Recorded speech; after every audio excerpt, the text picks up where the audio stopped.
Dogs trained to detect human scent swept every corner of Granite Creek. Divers searched the water. Infrared cameras scanned the forest at night. Nothing. The tent was untouched. No signs of forced entry. No tire tracks. No signs of animal attack. It was as if the boys had simply dissolved into the air. The carving on the pine tree became the center of attention. It was crude, a spiral inside a triangle, with 3 figures drawn underneath. At first, authorities dismissed it as childish nonsense. But when handwriting experts studied it, they claimed it didn't match any of the boys' normal writing or drawing styles. Still, it wasn't enough. Agent Decker held a press conference 3 weeks later. His voice was flat.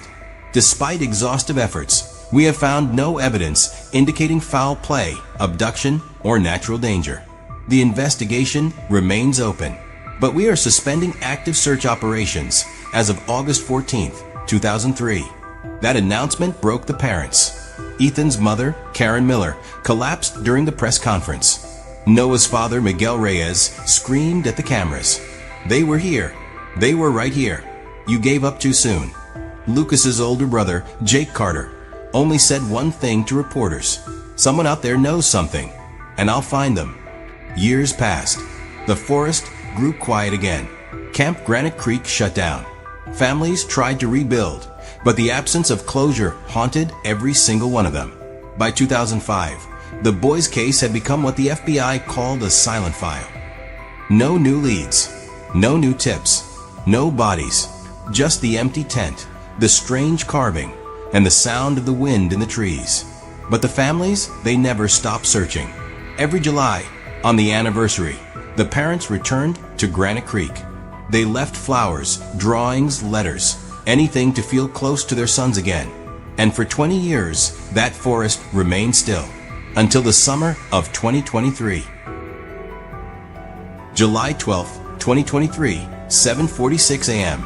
The sky was still gray when Mason Fry, a 32-year-old nature photographer from Boise, zipped up his tent near an abandoned trailhead just 2 miles west of the old Granite Creek camp. He wasn't looking for trouble, only solitude.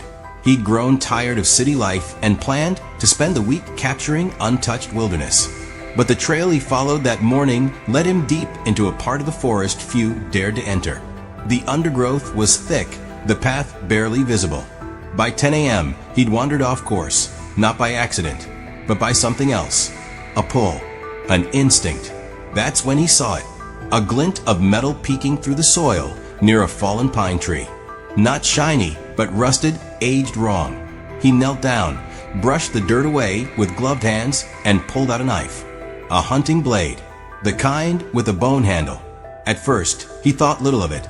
Old campers lose things all the time. But then he turned it over. Carved crudely into the handle were 3 words. Ethan M., July 14, 2026. Mason stared at the date. 2026? That couldn't be. It was only 2023. Goosebumps spread across his skin. He snapped a photo of the knife and coordinates, packed it carefully into a plastic bag, and hiked back to cell range. By sunset, the Salmon Police Department had been alerted. Within 24 hours, the FBI was back in Granite Creek. July 15, 2023, FBI Field Office. Agent Olivia Jensen stared at the knife on the evidence table. She'd reviewed dozens of cold cases in her career, but this one stood apart. The fact that Ethan's initials were on the knife was one thing, but the date in the future? That was something else entirely.